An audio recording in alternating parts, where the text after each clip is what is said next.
16 €, validez votre choix. Imprimer, ticket. Oui, il doit y avoir un système. Je vais avoir droit à un lavage, lavage luxe, hein. Avant que ça râle. J'aime pas le lavage rouleau non plus. La peinture est déjà micro-rayée de partout et elle va passer au polish, donc je peux me le permettre. Je viens de penser à l'étoile là, l'étoile Mercedes là. Hein. Ok, elle est lustrée là. Je me suis chié dessus là. Hein. Non, non, elle est bien lustrée là.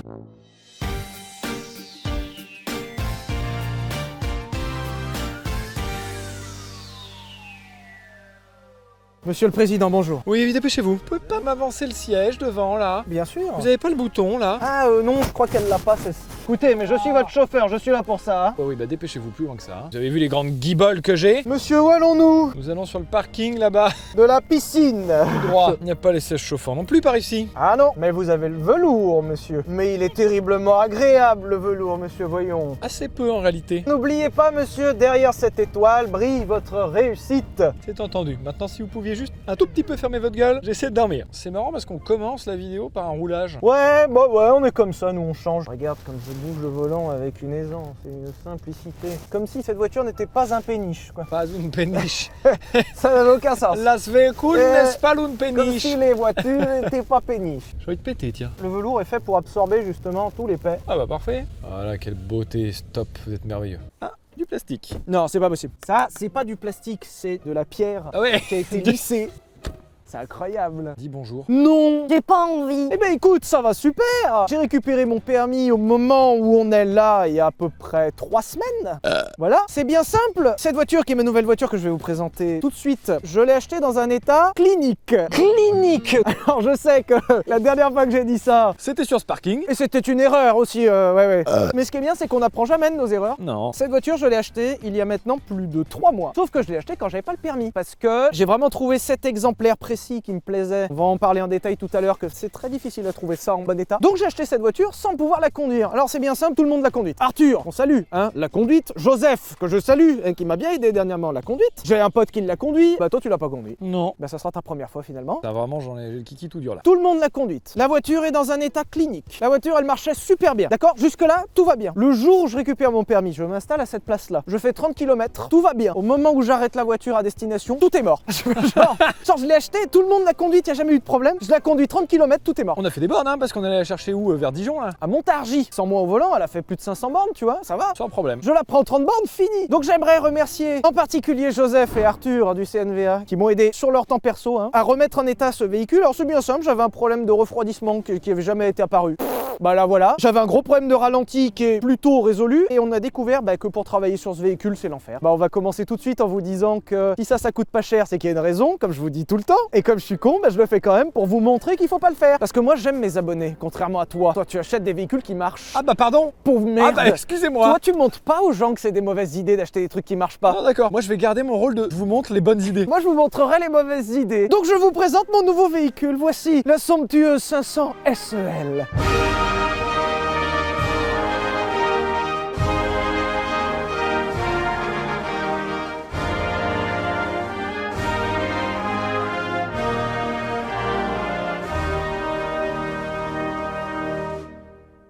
Le premier truc qui m'a plu, j'étais obligé de prendre ça pour une très bonne raison. C'est le nom officiel de la voiture. Sa dénomination officielle, c'est la 500 SEL. J'ai vraiment SEL marqué sur ma bagnole. Tu expliques aux gens pourquoi? Eh bien, on va parler de l'histoire alors. Comme ça, au moins, tout le monde va comprendre. Alors on va se mettre dans un beau cadre. Oh! Et pour éviter que vous ne vomissiez l'intégralité de ce que vous venez de manger, on va tenter un nouveau truc. On vous avait déjà parlé, je crois, de la classe S dans plusieurs épisodes. Et pour beaucoup, la marque la plus ancienne encore existante aujourd'hui, c'est dire, puisque la marque a fêté ses plus de 125 ans. Et la marque a été pionnière dès le début avec une voiture dont on vous avait parlé, la Benz Patent Motorwagen, l'espèce de calèche à 3 roues motorisée qui pour certains, encore une fois, était considérée comme la première voiture. Mercedes a toujours représenté d'une certaine façon l'opulence à l'allemande. D'un côté, l'aspect technologique avec une technologie toujours de plus en plus forte. Et de l'autre, une espèce d'insolence qu'on va voir dans la voiture, qui est folle. Dans les années 80, Mercedes domine le marché sur le marché de la grande berline de luxe. Alors c'est bien simple, il dominait le marché depuis l'existence de ce marché. Et sur le marché de l'immense berline de luxe, Mercedes a toujours d'une certaine façon dominé jusque dans les années 90. C'est bien simple. En fait, c'est un truc qui s'est un petit peu perdu, mais la classe S, c'était genre, je sais pas à quoi le comparer, genre le truc point. T'avais effectivement un modèle de référence, genre t'étais dictateur. Président, Oui. grand chef d'entreprise. Au cahier des charges de ces gens, t'avais une voiture. Pourquoi? Parce que c'était elle qui portait toutes les dernières avancées sur l'automobile automobile. C'était les points d'orgue de cette caisse quoi. Genre juste nous on pèse en fait. On met ça, on a ça. Alors parfois on le verra aujourd'hui, des trucs pas forcément utiles. Oui. On aurait pu mettre de l'argent sur d'autres trucs, mais c'est pas grave. T'inquiète, on va en parler d'argent justement. La Mercedes classe S a représenté pendant très longtemps la meilleure voiture du monde. Point. La plupart des autres constructeurs n'allaient même pas sur le marché parce qu'ils savaient qu'ils allaient se faire rouler dessus par la Mercedes classe S. Et la Mercedes classe S arrivait à asseoir sa domination principalement avec deux choses. 1. L'opulence. Mais alors quand on vous parle d'opulence, vous allez voir tout à l'heure, c'est opulent et surtout le point où la classe S se démarquait toujours, c'est la supériorité technologique. À chaque génération de classe S, Mercedes s'applique à donner des améliorations technologiques jamais vues autre part. On va le voir sur cette voiture, mais sur toutes les autres classes S, c'est valable. L'arrivée des airbags, l'ESP, l'ABS, énormément d'innovations technologiques à l'intérieur que l'on verra tout à l'heure. Pas toujours gardé dans le temps. Et justement, on le verra tout à l'heure, c'est ce qui les différenciait vraiment des concurrentes anglaises qui finalement étaient les seules voitures qui pouvaient s'en approcher. Et surtout, la supériorité s'est apportée au fait que Mercedes voulait définitivement rester en haut et faisait en sorte de dépenser des fortunes dans ses voitures pour rester en haut. Sur ce point, les concurrents principalement anglais ne pouvaient pas suivre et c'est pour ça qu'on se retrouvait avec des Bentley équivalentes en termes de taille, surtout en termes de prix, mais pas vraiment en termes de prestations, puisque c'était des voitures qui étaient un peu surannées, un peu dépassées, un peu vieillottes. C'était en deçà et puis c'est pas les mêmes prix. Hein. Plus cher pour moins bien. bien. Plus cher pour moins bien. En plus de ça, il faut reconnaître que Mercedes a toujours été dans cet esprit-là et par exemple proposait ses voitures déjà blindées de base. Cette classe S est donc de la génération W140 et cette classe S, à mon sens, est la plus intéressante en termes d'histoire. Nous sommes en 1991. Mercedes a, encore une fois, je suis désolé, ruiné le marché avec la W126, celle juste avant. Et c'est bien simple, la classe S d'avant, ils en ont vendu 1 million. Au tout début des années 90, la donne change vraiment. D'abord avec un concurrent, Toyota. Alors oui, je sais que Toyota c'est pas du tout premium, mais justement, Toyota lance sa gamme premium nommée Lexus avec toute son expérience sur la Toyota Century. Alors tu sais que personnellement j'aime beaucoup, il faudra qu'on vous en parle de cette voiture un jour. Moi je comprends pas, mais je sais. Purement au Japon, Toyota qui est une marque de base, hein, c'est une marque c'est classique, et au Japon ils proposent uniquement pour les dignitaires une espèce de truc comme ça, mais trop cool. La nouvelle, elle est incroyable. Moi je suis vraiment moins fan de la première, mais la dernière là. Et justement, Toyota, avec son expérience sur son marché du Japon avec la Century, lance pour les États-Unis, mais aussi pour le reste du monde, Lexus avec un porte-étendard, la LS400. Alors c'est bien simple, la LS400, elle est moins bien quasiment partout. Tu te dis, C'est nul! moins de technologie, moins de performance, moins d'opulence, moins de style. C'est naze. Oui, sauf que la Toyota LS400 coûtait quasiment 2 fois moins cher que ça, pour des performances très proches et surtout, le gros avantage de Toyota, la fiabilité. C'est-à-dire que pour la première fois dans l'histoire de l'automobile, tu pouvais acheter quelque chose équivalent à ça sans flipper. Mercedes est donc un petit peu préoccupé par ce nouveau concurrent, mais va surtout être préoccupé par un autre concurrent sur son sol. BMW lance dans les années 80 une concurrente directe à la classe S. Alors au début, chez Mercedes, ça rigole. Sauf que BMW commence à être un petit peu pénible puisque la voiture est moins chère, la voiture est quasiment aussi confortable et la voiture commence à mettre une sérieuse claque en termes de performance. Mercedes a toujours été un peu dans le summum de la performance, c'est-à-dire autobahn, voie de gauche, clignot, tu vois. BMW a, l'audace, mais même l'insolence, de sortir dans sa grande berline un V12 et coiffe au poteau en termes de performance la classe S. Je peux vous dire que chez Mercedes, ça les a un poil énervés. Surtout que Mercedes n'avait même pas de V12 dans sa gamme. C'est-à-dire que BM a développé un V12 uniquement pour sa série 7, uniquement pour faire chier Mercedes. Bah évidemment. C'est pour ça qu'au tout début des années 90, très exactement en 91, Mercedes en a ras la casquette, ras le bol. Mercedes décide que les années 90, c'est terminé. Les rois de l'autobahn porteront une étoile au bout du capot. Et c'est ainsi qu'en 91, Mercedes présente la W140. Alors c'est pas compliqué, cette voiture est l'une des très rares voitures dans l'histoire de l'automobile à ne pas avoir connu de limite de budget en développement. C'est-à-dire que cette voiture a eu dans son cahier des charges principalement faites le meilleur. C'est d'une insolence. Mercedes décide de reprendre la tête et vraiment au-delà de reprendre la tête, d'écraser la concurrence. C'est vraiment le papa. Tu sais, il était dans son fauteuil, il avait son journal. Il y a les gamins qui commencent à jouer devant. Il a dit ça suffit. Vous Si arrêtez je lâche maintenant. mon journal, je vais m'énerver. Il a plié le journal, il l'a Claqué au sol! il a descendu son whisky cul sec et il a dit maintenant ça va chier. Alors on le verra ici. Déjà la voiture a surpassé le game sur plein de choses. Premièrement les dimensions. Cette voiture était l'une des voitures les plus grandes du monde, à tel point que cette voiture ne rentrait même plus sur les trains. En termes de place à l'intérieur, cette voiture est plus grande que les autres, point. En termes de poids. La voiture est plus lourde que les autres, point. Mais tu sais que le plus de poids c'est mieux. Ouais, c'est tout au max. En termes de motorisation, cette voiture aura les meilleures motorisations de Mercedes. En termes de prix, cette voiture sera la plus chère, point. Et en termes d'innovation, cette voiture aura les meilleures innovations, point. Mercedes propose donc dans une insolence totale, alors qu'au début des années 90, le monde est justement plutôt à la modération. Le carburant commence à devenir cher, les limites de vitesse commencent à apparaître et Mercedes, ils s'en battent les couilles. Et c'est pour ça qu'on retrouvera Ça y est, donc c'est vraiment une cour de récré. Ouais, par contre, c'est bon. c'est sympa. Avec la 140, Mercedes remet toutes les pendules à l'heure. Puisque dans la gamme Mercedes, il n'y avait toujours pas de V12. Et c'est sur cette W140 que Mercedes a présenté en avant-première son premier V12 de son histoire. Uniquement sur ce modèle-là, juste pour faire chier à BMW. Déjà, Mercedes proposera en exclusivité le V12 sur ce modèle, mais pire que ça, Mercedes ira même jusqu'à développer un prototype en V16 de cette W140, ironiquement en collant 2 fois le V8 de celle-ci. Imagine ce que ça aurait été, juste pour faire chier. Une connerie. Alors tiens, viens, je vais te montrer un peu l'opulence du véhicule pour que tu comprennes. Je vais voir quoi commence. Alors tu sauras, Pierrot. Il y a des maisons qui n'ont pas le double vitrage. Ouais, bah ouais. Ma voiture a le double vitrage intégral. BMW avait, juste avant cette voiture, mis du double vitrage sur ses voitures, mais sur le vitrage latéral, c'est-à-dire sur ces vitres-là. Chez Mercedes, il y aura du double vitrage intégral ici. Moi j'espère que tu vas devoir changer un pare-brise un jour. Ferme ta gueule. Chaque vitre de la voiture est double vitrée. Point. Tu vois l'épaisseur de la vitre, putain de merde? Je peux y coller un doigt. Tu veux autre chose? BMW juste avant avait inauguré le soft close. La première fois que je l'ai vu, j'ai trouvé ça débile. Tu n'as plus jamais ce problème d'une porte mal fermée que tu dois réouvrir et refermer comme un prolétaire, comme un socialiste. Alors l'idée vraiment c'est de voyager en confort. Par exemple des trucs à la con, tu as un cendrier de chaque côté avec allume-cigare à l'arrière. Du vrai bois évidemment de partout, du vrai cuir de partout. L'épaisseur de la portière est incroyable. Tu vois ça? Je crois qu'on est bien isolé hein. Est-ce qu'on peut parler de cette pièce en alu là, qui est volontairement tordue, hein, j'ai bien compris. Genre ils auraient pas juste pu faire un seuil de porte droit, non? Non? Il n'y avait pas de limite de budget. Genre là il manquait un bout de baguette de chrome. T'inquiète, on le met quand même. Tu sais, ça aurait pu s'arrêter là quoi. On va le voir dans tout le reste de la voiture, c'est pour ça que je l'ai prise et qu'elle... Je sais pas si je l'ai dit hein, mais j'ai acheté un. Oui, je crois que c'est clair ça. Cette voiture a coûté en développement plusieurs milliards de Dodge Mark. Spoiler, elle ne sera jamais rentrée dans ses frais, d'accord? Mais ils auront peut-être fait, et on le verra tout à l'heure, l'une des meilleures voitures du monde, voire la meilleure voiture du 20e siècle. Et c'est en ça que c'est magnifique. Oh, tu veux de l'insolence? Ça, c'est la trappe à carburant que je vois très souvent. Tu as ta pression des pneus qui est intégrée. Et tu as vitesse moyenne moins de 220, vitesse moyenne supérieure à 220. Ils étaient tellement confiants dans leur bagnole et dans les autobahns qu'ils te mettent, si ta vitesse moyenne est supérieure à 220 km/h, pensez à gonfler un peu plus. C'est pas d'une insolence ça? Si, c'est pas mal. Ça c'est insolent. Tu veux une autre insolence? Allez. C'est pas ici qu'on ouvre le coffre. Où est-ce que c'est monsieur?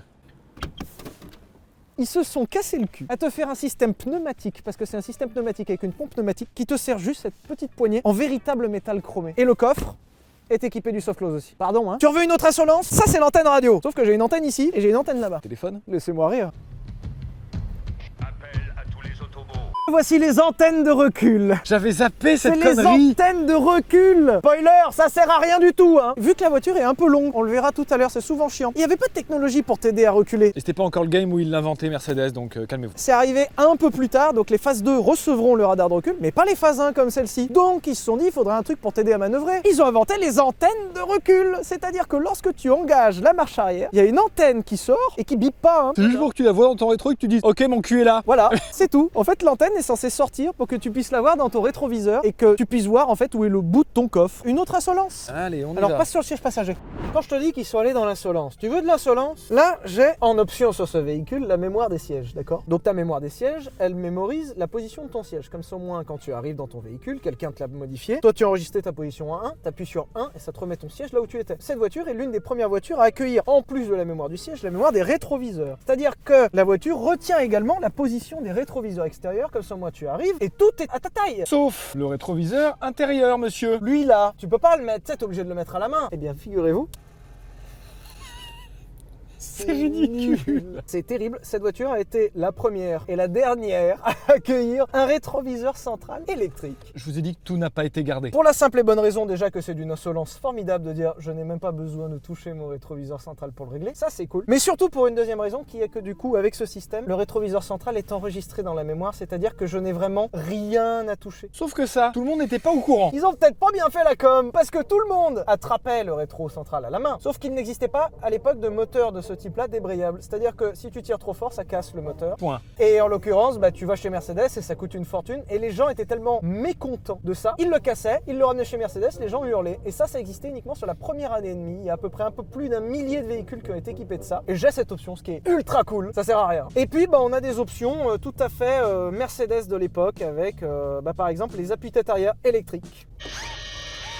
C'est incroyable, hein. J'ai même pas parlé pourquoi j'ai acheté ça, mais juste parce que la Xantia n'était plus assez confortable pour ma personne, d'accord? Je me trouvais indigne de rouler dans une pauvre Citroën et il me fallait une voiture quand même à ma stature, à ma hauteur, je trouve. Non, en vrai, c'est que ça coûte super pas cher, mais qu'il y a plein de raisons. Et que ça me faisait beaucoup rire d'acheter ça. Et là, beaucoup moins. Mais du coup, tu replonges directement dans les années 90 avec des trucs qui sont incroyables. Cette voiture a été l'une des premières à être équipée d'un filtre d'habitacle à charbon actif. Sauf qu'il s'était rendu compte que lorsque tu veux mettre beaucoup de chauffage pour dégivrer, le filtre, en fait, enlève un peu de chaleur. Elle chauffe moins vite la voiture. Qu'à cela ne tienne. En activant cette touche-là, la voiture débraye le filtre à charbon actif. C'est-à-dire que la voiture se passe de son filtre d'habitacle pour permettre de chauffer plus vite la voiture. Et lorsque la voiture est suffisamment chaude, t'imagines l'effort dans rien. Tu as un bouton, attention, j'ai des chaînes à neige. Oui, puisque cette voiture est équipée de série de l'anti-patinage, monsieur. C'était l'une des premières voitures à le oui, recevoir. c'est vrai. Et du coup, ce bouton chaîne à neige me permet de patiner allègrement sur la neige. D'accord. Alors, je possède une autre fonction que je vais essayer de vous montrer. Ah, j'ai hâte. Donc ça, voilà, vous avez bien tous compris ce que ça allait être. C'est pas un peu trop cool? Regardez, je suis chauffeur. Je vais pas laisser tourner le moteur comme ça. Mais il fait froid. Ouais. Tu peux faire fonctionner le chauffage, voiture fermée et verrouillée pendant 30 minutes. On n'est pas certain que ça marche vraiment si longtemps sans foirer toute la batterie, T'inquiète. mais c'est plutôt cool. Première voiture à bénéficier d'un volant électrique dans les 4 positions. Bien évidemment, il faut mettre le contact. Et il marche dans les 4 positions. Elle est vraiment d'un niveau vraiment exceptionnel. Genre par exemple, là il y a un ciel de toit quoi. Non mais voilà, juste exemple. Certes. C'est tout, hein, c'est juste ça quoi. La Xantia avait quelques défauts parce que c'était un grand-père et parce qu'elle avait des problèmes récurrents. Autant celle-ci, elle est dans un état vraiment exceptionnel pour une voiture si vieille. Je l'ai payé pas cher. Je vous l'ai dit, je suis tombé en panne assez rapidement. Donc je remercie encore une fois Arthur et Joseph qui l'ont remise en état de rouler parce que ce qu'il faut comprendre, c'est que ces voitures ne coûtent rien. Avoir autant de voitures pour moins de 10 000 €, c'est incroyable. Pour le coup, si ce genre de voitures ne sont pas chères, Faut être marié avec un mécano quoi, c'est juste ça. Mais Ouais. franchement, c'est juste ça. tu as vraiment une quantité de voitures pour rien, pour pas cher, mais il va falloir être au courant que les frais d'entretien sont astronomiques. Par exemple, hein, les essuie-glaces. Cette voiture a un brevet d'essuie-glaces qu'on ne trouve que dans cette voiture. C'est-à-dire que cette voiture a des essuie-glaces qui n'appartiennent qu'à Bosch et Mercedes, uniquement pour ce modèle. Sauf que c'est un brevet déjà uniquement Bosch, c'est-à-dire que quand tu cherches des essuie-glaces, il n'y a que Bosch qui le fait. Et je les ai eus pas cher. Combien? Mais les deux à ce prix-là, hein. Oh, tu peux redire, je crois que vraiment on a pas Ah, compris le prix. les deux. 79 les deux. C'est vrai que ça fait chier les essuie-glaces quand même, on va pas se mentir. Chez Mercedes, ils te vendent des essuie-glaces 200 €. Mais non. 100 €. Comme ça, un brevet Bosch pour ça, bah t'as pas le choix. Et c'est juste un exemple parmi tant d'autres de toutes les merdes de cette bagnole. C'est-à-dire que là, actuellement, je suis très content. Je vous confirme, je suis très content. Quand elle marche, elle est somptueuse. Quand t'as passé 4 jours dessous, déjà t'étais moins content. Mais Cette voiture existait en beaucoup de moteurs, rien en dessous de 6 cylindres hein, déjà. Mais je dois reconnaître qu'il y a quand même eu des diesels sur cette voiture. Pour autant, je n'allais pas m'abaisser à descendre sur un 6 cylindres. Alors c'est pas vrai parce que je cherchais un diesel. Cette voiture est équipée d'un moteur quand même assez noble. C'est le deuxième plus gros moteur, puisque comme je vous l'ai dit tout à l'heure, nous avions accès à un V12 dans cette voiture, d'accord? Un V12 6 litres qui a été le premier V12 de l'histoire de Mercedes, ok? Monté en avant-première dans ce véhicule-là. Et ici, je n'ai pas le plus gros moteur, désolé. J'ai le moteur juste en dessous, c'est le V8 5 litres M119 qu'on retrouvait sous le capot de la 500E, les classeurs de taxi les méchants. Bloc qu'on retrouvera uniquement dans la E, dans la S et dans la SL, ce qui en fait un bloc très rare. Du coup, je possède un V8 5 litres Atmo de 326 chevaux et de presque 500 newtons de coupe. Et en vrai, pour de l'Atmo, bah c'est bien. J'aime bien. Alors j'ai aussi des essuie-phares, ça se faisait beaucoup à l'époque. ouais, mais t'inquiète, drôle. c'est bon ça. Pour vous donner à peu près un aperçu encore une fois de la technologie, c'est l'une des premières voitures à avoir des calculateurs électroniques intégraux sur toute la bagnole, donc c'est une injection full électronique. Mais on a aussi un système pneumatique hein, qui traverse la voiture pour aller dans les portes et tout, pourquoi pas. Et pour la blague, pour faire la connexion avec la Xantia, j'ai également des sphères Citroën dans cette voiture, c'est-à-dire que j'ai un système hydraulique, donc j'ai des sphères comme sur la Xantia. T'aimes tellement les emmerdes. En fait, j'ai déjà un système de suspension, j'ai les amortisseurs. Et par-dessus, il y a des sphères. Il y a un problème, je veux pas t'entendre. Allez, n'hésite J'aime pas beaucoup à cette claquer voiture. ce capot, ouais, je crois qu'on a compris ça. On en parle du coffre, on met vraiment 3 cadavres. Mais je crois en fait c'était dans le cahier des charges. Hein. Je rappelle c'était une voiture dictateur. Il fallait pouvoir jeter un cadavre rapido dedans. Rapido déglingo. Là. Vous êtes prêts? Voilà, donc ça c'est un V8 5 litres. Hein. Et le pire c'est qu'il y a plus de bruit devant que Ouais, derrière. en vrai, ouais, c'est fou. C'est nul à chier. Me permet de bouger ma banquette électrique. C'est Jacques Chirac qui vous parle. Et vous savez ce qui aurait été bien? Les sièges chauffants, oui. Les je sièges sais. chauffants, putain de ta race. On est dans une classe S. Oui, bah merde. D'origine France, il te livrait l'intérieur avec le cuir chauffant. C'était de série, tu payais pas plus cher, d'accord? Le propriétaire qui achetait ces voitures neuves a demandé exprès l'intérieur velours, qui ne pouvait pas être chauffant puisque c'est du velours. Donc c'est-à-dire il a payé Pour avoir cette merde de velours que déjà, je trouve immonde. et il a payé l'option pour l'avoir aussi dans les portes. Allez, on y va. J'ai toujours adoré les grosses, parce que j'ai des trucs à compenser. Toutes mes partenaires sexuels vous le diront. À la base, je voulais vraiment une 124, une classe E, parce que je me disais, une classe S, j'arriverai jamais à l'entretenir et elle sera tout le temps en panne. Bon, Pour l'instant, j'ai raison, effectivement, maintenant que tu le dis. C'est l'avantage qu'on a avec la chaîne. On est toujours, nous, très friands de vous présenter des voitures incongrues que personne n'achète jamais, justement, parce que c'est totalement con. Donc quand on a l'opportunité de le faire, on le fait. Je pense que ça va vite me saouler, parce que entre la consommation de porte-avions, alors on le verra tout à l'heure, ce que j'aime beaucoup, c'est qu'ils ont vendu cette voiture avec des préoccupations écologiques, mais premier degré. Les les documentations de l'époque disent que par exemple c'est la première voiture à avoir reçu de la peinture sans solvant pour le recyclage. C'est la première voiture à avoir passé la barre des 50% de l'habitacle recyclable. Et cette voiture, je crois qu'elle affichait 30% de consommation en moins par rapport à sa devancière ou un truc comme ça. L'écologie, c'est chouette. Dans une voiture de 2 tonnes 5 avec un V8 5 litres Atmo à l'avant et 4 vitesses parce qu'on va pas en mettre 5 parce qu'on a 7 chevaux. Alors déjà, ce bouton rouge. Ah, C'est un voyant ou c'est un bouton? C'est les deux. C'est un voyant bouton. Je peux appuyer? Non, tu touches à rien. En fait, ça c'est l'alarme optionnelle Serpistar. Alors ça fait Serpillière Star. Ouais, en vrai c'est de la merde. Vraiment le nom est à chier. Cet exemplaire est équipé de l'alarme optionnelle Serpistar. C'était une alarme haut de gamme qu'on te proposait. C'est-à-dire que la voiture a une alarme anti-soulèvement, exactement comme ta daronne. C'est-à-dire qu'elle hurle quand on la soulève. Putain, incroyable. Pour une voiture des années 90, c'est cool. Et elle a même un capteur volumétrique. C'est-à-dire le même truc que les alarmes de maison. C'est-à-dire que si elle détecte un truc dans l'habitacle, elle va sonner. Est-ce qu'on peut parler de la moquette au sol? Ah bah c'est la même que chez ta grand-mère, hein, c'est pas compliqué. franchement, ouais, c'est pas un tapis, hein, c'est vraiment une moquette. Oui, oui. Deuxième question. Est-ce que ça c'est comme chez BM? Là t'as un réglage, là t'as le bizone où tu peux quand même régler ta température, mais ça c'est mystique. Oui, tu règles ta température là. Alors monsieur, j'ai la climatisation automatique Bizone. Ouais, hein. je vois. Bah, en fait, si t'appuies ici sur froid, ça va plutôt souffler du froid alors que là c'est 30. Ok, bon, donc j'ai ma réponse. Alors déjà la cinématique est incroyable. C'était pourquoi ça? Pour les versions de gamme, tu avais le clavier du téléphone. Cette voiture a été l'une des premières à recevoir le téléphone intégré, où tu avais le combiné ici. Mais genre le combiné à l'ancienne, c'est-à-dire tu attrapais ton téléphone fixe. Pourquoi t'as pas ça? Malheureusement, ils l'ont pas pris en option. Tu es en train de me dire que tu ne peux pas communiquer avec l'extérieur? Alors déjà, j'ai la version SEL, donc la longue. S pour classe S, E pour essence et L pour le long. Donc j'ai la version longue, la version des dictateurs, donc pardon. La mienne est plus longue que la tienne. Pour une fois tu peux le dire. Voilà. Et malheureusement, oui, tu pouvais avoir le téléphone comme dans ta baraque avec un combiné que tu pouvais avoir assorti à ton bois de tableau de bord. Et tu le décrochais, tu le coinçais là, tu ouvrais là et tu tapais le 04 77 55. Oh, c'est pour détendre parce que...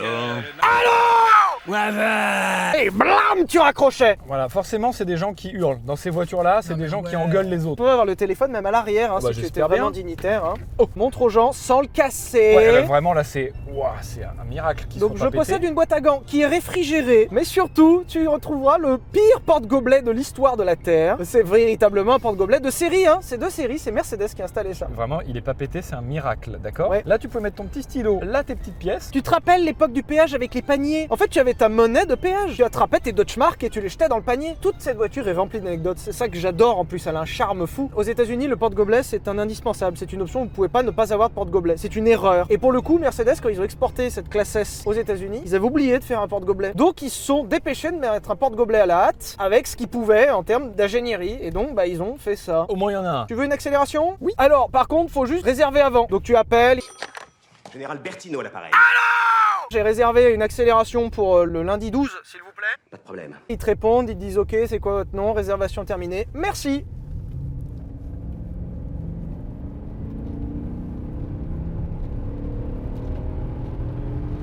Ça ne s'arrête pas. Waouh. C'est quand tu relâches que ça fait ça? Non, non, là j'ai pas lâché justement. Ah, bon bah il y a la 4 qui est restée quelque part. Cette voiture va bien, tu vois, en soi, j'ai déjà fait pas mal d'accélération et elle va bien. Et là, par exemple, elle a décidé de s'arrêter à 5000. C'est quand même un paquebot le bordel, hein. C'est mou en termes de suspension. Mais c'est confort, j'adore. Hein. Le confort est somptueux en fait. Je continue mes questions. Je m'interroge depuis tout à l'heure. Est-ce que sur le compteur vous voyez les petites zones? En fait, cette voiture est équipée d'une boîte automatique à 4 rapports. Ça, pareil, c'est l'insolence discrète. La barre 1, tu peux atteindre du coup 80 en première. La barre 2, tu peux atteindre 130 en deuxième. Et la barre 3, tu peux atteindre 200 en troisième. C'est-à-dire que pied dedans à bloc, tu atteins 200 km/h en troisième et tu passes à 4. Et c'est parti pour encore un peu plus. C'est très drôle. Ça ne sert à rien à part être insolent. Ça tire si long. Ah bah par contre, ça tire un poil long, ouais. Je sais pas si on t'avait dit. Allez, je suis à fond là. Ouais, là quand ça prend son couple, incroyable. Oh putain, pourquoi la boîte elle veut pas? Mais elle me l'a jamais fait ça. Toujours des problèmes en plus quoi. Tu sais, ça marchait très bien la boîte. Ouais, quoi. ouais. Pas de problème particulier. Là je suis en 2. Si c'est au passage de la 3 qu'elle merde, et bon elle fait en 3 et puis voilà. Hein. Ça marche tout à fait dignement, hein. Bah voilà. Tu veux tester un peu? Allez, hein. Ouais, c'est pas mal réglable, hein. Bah, bien sûr. Je m'attendais pas à ça. Bon, je vais pas le mettre, mais ça c'est un mode sport. Oui, tu peux basculer avec cette petite gâchette, la boîte, dans un mode sport. Cette petite gâchette qui est juste là. Ouais. Ça fait que dalle, hein. Mais voilà.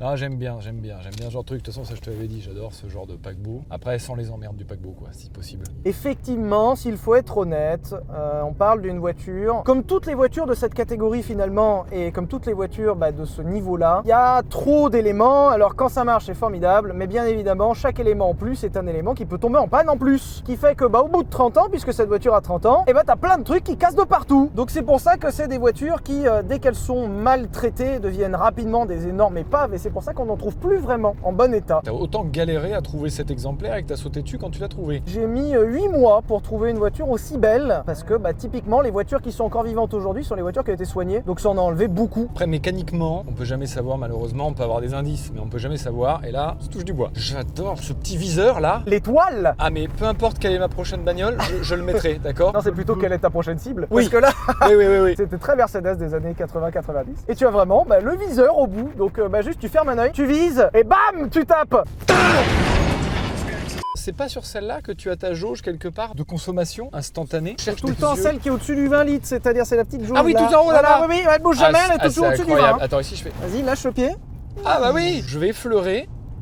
C'est instantané comment ça monte, c'est fou. Alors en termes de conso, hein, on est sur du 15 litres en moyenne et ça ne passe pas à l'éthanol. Donc c'est 15 litres aux 98 et c'est non négociable. Voilà, tu fermes ta gueule et puis tu raques, frérot. Il y a combien de réservoirs là-dedans? Il y a 100 litres qui, au taux actuel, fait 180 € le plein. Et en plus, bah, faut faire 2 cartes. Oui, en plus c'est chiant. Non, c'est pas mal, ouais. Et puis surtout, faut le faire tout le temps, hein, parce qu'à 15 litres de moyenne, ces 100 litres partent très vite. Et du coup, on a répondu au 1, 2, 3. Mais moi, le petit grisé là, enfin le petit orangé slash. La zone 50, ça correspondait aux zones de ville en Allemagne où il fallait être entre 50 et 60. Ah donc c'était vraiment pour le conducteur allemand quoi. Vraiment dans la zone. Moi j'aime bien, hein, tu vois, coup de portière, franchement. Quand je fais coup de portière, c'est que je me sens bien, tu vois, vraiment. Mais j'aime bien le volant. Surtout ce qui est formidable, c'est qu'aujourd'hui encore en 2022, c'est une voiture qui est largement plus confortable que beaucoup de choses qui roulent. Ah oui. Imagine quand c'est sorti en 91. Là quand tu montais dedans, tu te dis putain je veux ça. Un peu mieux de gaz quand même, monsieur Chabrier, voyons. Ça ne sert à quoi, monsieur? Non, mais d'accord. Vous savez combien je consomme? Ah bah certainement C'est vous 200 qui payez, litres. monsieur? C'est vrai que c'est vous qui payez, monsieur. Certainement 200 litres aux ans. Alors on s'en fout. Qu'est-ce qu'on fait là? On s'est rendu compte, quand on a regardé ce qu'on avait fait, toi-même et moi-même, que c'était un peu chiant. La partie Vultec, tout ça, c'était un petit peu long. Bon, c'était intéressant, hein, mais... Non mais là ça prouve que du coup des fois on fait des trucs avec du cœur et une fois qu'on dérush on se rend compte que c'est de la grosse merde. On avait peur que ça manque un peu de dinguerie. Là on a un circuit et on s'est dit que ça serait vachement marrant de mettre ça sur circuit. Mais du coup on va peut-être répondre à la question au passage, est-ce que faire du circuit dans une voiture de luxe en fait une expérience plus plaisante, tu vois? Est-ce qu'on est mieux? C'est vrai qu'on peut se poser la question. J'ai plus ou moins la réponse déjà, on va pas se mentir. Mais t'as raison, il faut expérimenter des choses. T'es prêt? Oh, bah non. Ça marche putain. C'est normal, c'est la boîte. C'est une boîte méca, c'est ça? Oui. Ah, Tu peux passer qu'un rapport par minute. C'est bateau hein. ça fout déjà une gerbe folle. C'est abject, d'accord? Là, tu vois, ça y est, j'ai eu ce que je voulais. C'est bon. Je peux faire des plans extérieurs si ça te dérange pas. C'est abominable, d'accord? Ah ouais, c'est terrible. Hein. Tu vois une baleine qui s'échoue sur un rivage. Ben là, la baleine, elle est morte, elle a le cancer du cul, elle vient d'arriver sur le rivage, et vraiment, elle... C'est le dernier râle. C'était la 2. Ah, bah ça marche. Allez, tu te cramponnes, hein? Ouais, oh. Non, mais...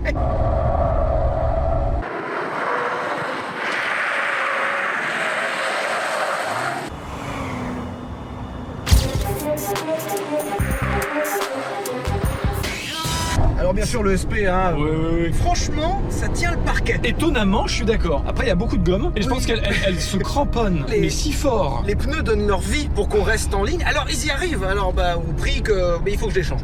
Voilà, donc de toute façon... Mais ne faites pas ça avec des pneus neuves, je vous en supplie. Mais du coup, ouais, ça fout vraiment la gerbe et puis ça met pas bien quoi. T'as pas envie là. Non, c'est pas agréable en fait, hein. Vraiment. Quand elle est toute droite sur l'autobahn, c'est très confortable, hein. On va vous mettre quelques images quand même de cette grosse baleine en travers. Merci de nous avoir regardés en tout cas. Pour l'instant, j'en suis très content. Je sais pas ce que ça donnera sur le long terme. Merci de nous avoir regardés. Pensez à vous abonner à cette chaîne. Pensez à vous abonner à notre Instagram @vbrequin. Et surtout, on est désolé si cette vidéo est décousue. Mais si votre mère sait faire de la couture, n'hésitez pas à nous l'envoyer, on s'en occupera très très bien.